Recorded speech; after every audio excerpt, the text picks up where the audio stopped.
Welcome back to Terminology Tuesday. Today I'm introducing one of my favorite native members of the Asteraceae family here in Florida. This is Brickellia cordifolia, commonly known as just Brickellia or Flyr's Brickellia.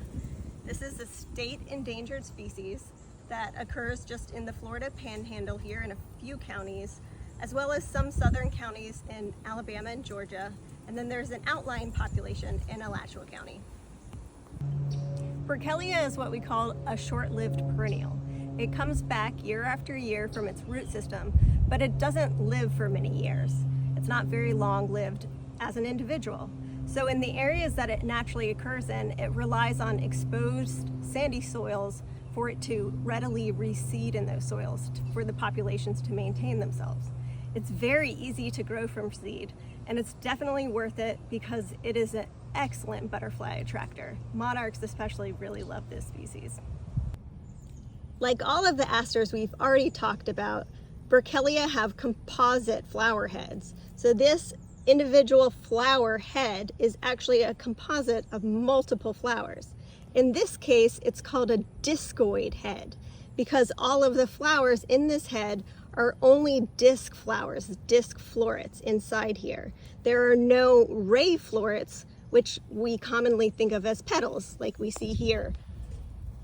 The disc florets, the disc flowers here, have tubular corollas that have 5 fused petals. You can see 5 little tips at each of the tops of each of these tubes.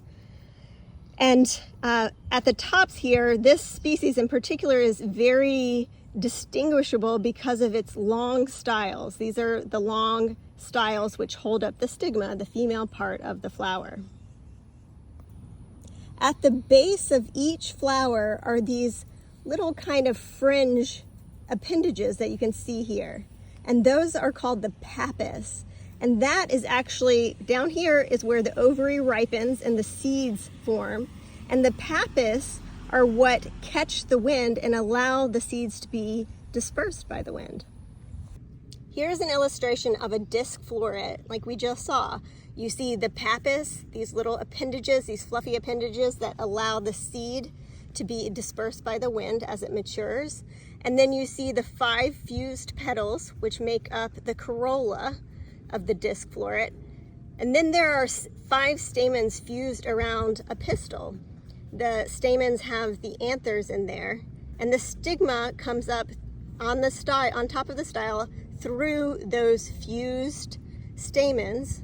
And in the case of Brickellia cordifolia, the style is elongated, so it has that fringed look. Thanks for joining us for another TAXA Tuesday, and I will see you guys again next week.